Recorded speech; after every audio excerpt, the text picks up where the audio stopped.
타락의 결과, 환경의 파탄. 아담에게 이르시되 내가 내 아내의 말을 듣고 내가 너더러 먹지 말라 한 나무 실과를 먹었은즉 땅은 너로 인하여 저주를 받고 너는 종신토록 수고하여야 그 소산을 먹으리라. 땅이 내게 가시덤불과 엉겅퀴를 낼 것이라. 너의 먹을 것은 밭의 채소인즉. 창세기 3장 17절에서 18절. 여섯 번째로 인간의 타락이 가져온 무서운 저주가 환경의 파탄입니다. 인간의 타락으로 땅이 저주를 받았습니다. 그 이후로 땅은 인간에게 소산을 풍성하게 내주지 않았습니다. 인간은 땀을 흘리며 열심히 일해서 겨우 먹고 살 만큼의 양식을 얻게 된 것입니다. 거기다가 식물들도 가시와 엉겅퀴를 내기 시작했습니다.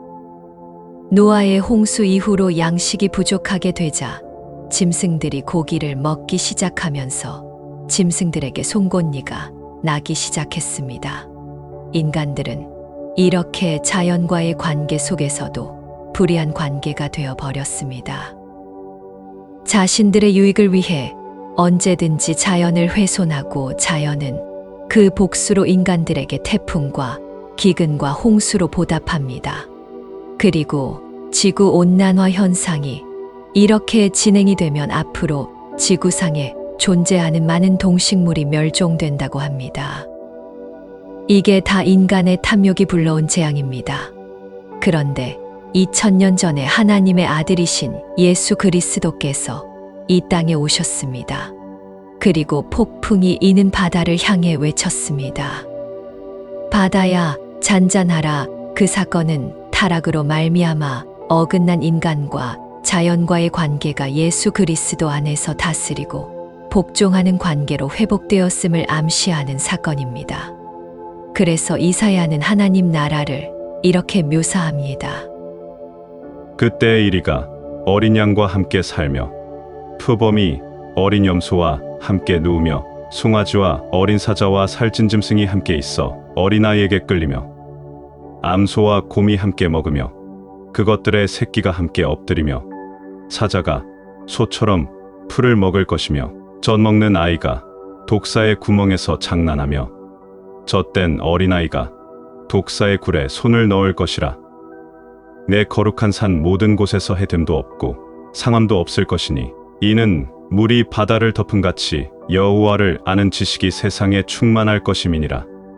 이사야 11장 6절에서 9절.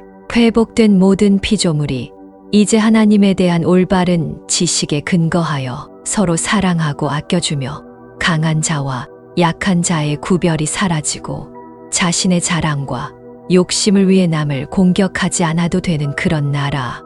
그리고 자연과 인간이 화해하고 인간끼리 화해하고 하나님과 인간이 화목하게 되는 그런 온전한 회복의 나라가 바로 하나님 나라라는 것입니다. 그리고 영적으로는 이미 그 나라가 시작된 것입니다. 우리는 신앙생활을 통해 그러한 하나님 나라의 모습을 이 땅에서 구체적인 사실로 나타내며 우리 스스로 조금씩 체험하게 되는 것입니다. 성경은 분명 예수 그리스도 죽음의 이유를 당신 백성들이 자기 자신만을 위해 살지 않고 자신들을 은혜로 구원해 주신 분을 위해 살게 하려고라고 명확히 밝히고 있습니다.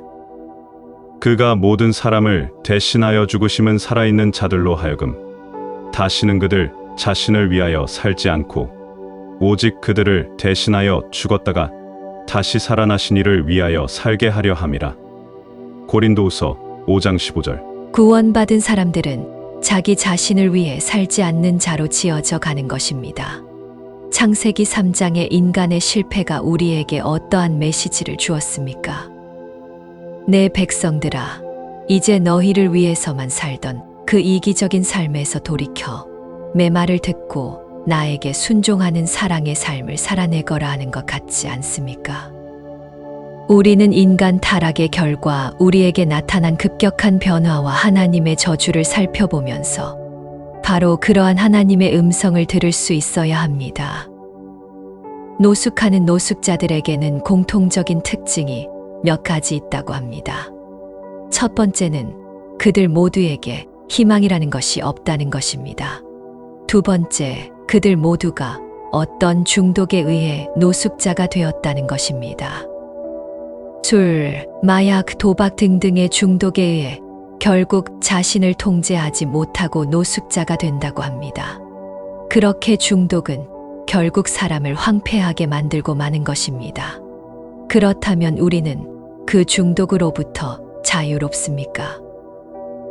우리도 모두 돈 벌기에, 일에, 자식에, 다툼에, 시기와 질투에, 커피 등에 중독이 되어 있지 않습니까?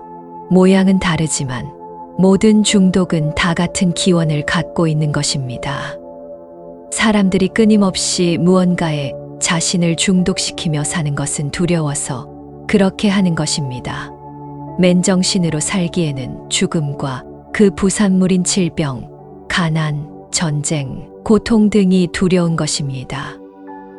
그리고 그 죽음을 쥐고 있는 어떤 절대자가 두려워서 그런 것입니다. 뿐만 아니라 맨정신으로는 늘 부족한 것만 같은 자신이 부끄러워 견딜 수가 없기 때문입니다. 무언가에 중독이 되어 그 일을 하고 있을 때는 자신의 부끄러움을 잊을 수 있기 때문입니다. 그 모든 것이 바로 인간 타락의 결과로 우리에게 주어진 것들입니다. 그러나 우리는 이미 예수 그리스도께서 그 모든 것을 회복시켜 주셨다는 것을 배웠습니다. 이제 우리는 더 이상 죽음도 그 죽음의 주관자이신 하나님도 두려워할 필요가 없는 자들이 되었습니다. 이제 우리는 더 이상 우리 자신이 어떠한 상태에 처했더라도 부끄러워하지 않을 수 있는 사람들이 되었습니다.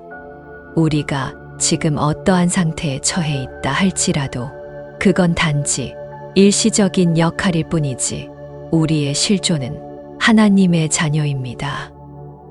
이제 우리를 중독시키고 있는 모든 세상 것들로부터 자유로워져야 합니다.